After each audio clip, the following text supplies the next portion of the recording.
Hello and welcome to the video.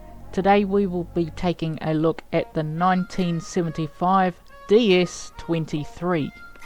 The DS23 has a 2.4 litre naturally aspirated inline 4, roughly producing around about 113 brake horsepower.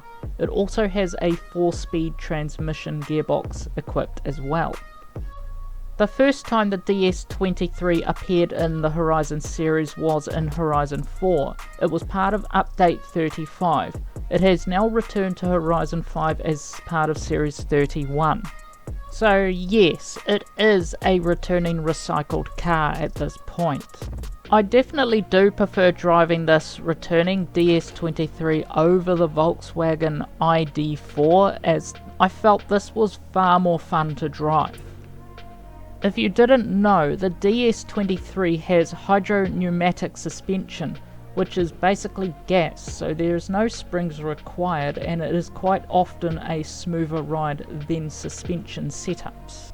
Moving on to tyre customizations, you get basically the full catalogue, including vintage race and white wall.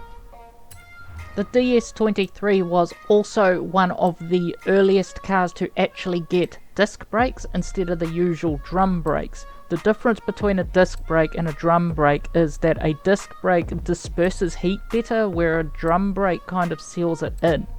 Disc brakes are also easier to change by yourself, so you don't need to go to a mechanic for that. Moving on to body parts now, the front bumper has the Horizon Race front bumper and the rear wing has the Horizon Race rear wing. None of these parts really fit the shape of this retro futuristic style that the car already has. Now why don't we take it out for a quick spin and see how it drives.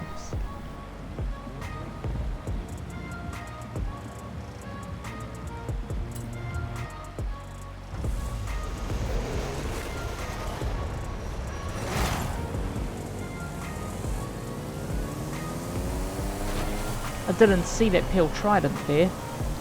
Oh well, that happens sometimes. We'll just keep cutting through the pack and see how well this goes. The thing about a cult classic like the DS23, there are a lot of people out there who spend a stupidly large amount of money keeping them restored and maintained in their former glory. What I mean by that is, most of the time if someone discovers like even the lightest scratch that would easily just buff out with a bit of a polish, instead they would just get the entire door repainted. I have also seen a 23 at a car show where the bottom half was white and the top half was red. Now where it's separated, where the colour split, there was like a pinstripe but shaped like a barbed wire going right around the outside of the car. You can't even imagine the amount of time that was put into putting that barbed wire stripe around there. It would have most likely taken hours to do. Now the DS23 does have rally history, as it was used competitively during the lifetime of the DS23's production run.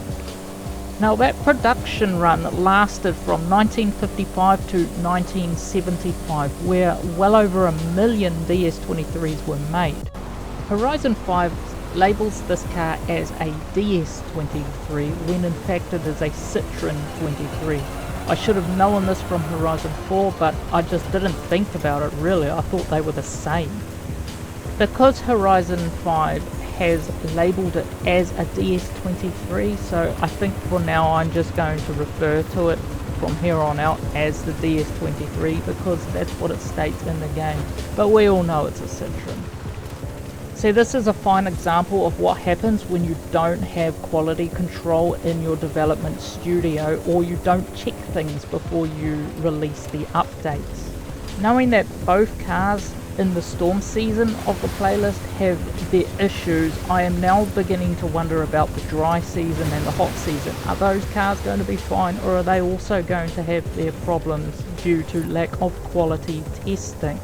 The one in charge at Playground Games should really be embarrassed at his development studio, as this update has gone live to literally thousands and possibly millions of players, and this is how it is presented. And with that small rant coming to an end, I would like to thank everybody for watching this video. Feel free to like and subscribe, and I look forward to seeing you at the next one.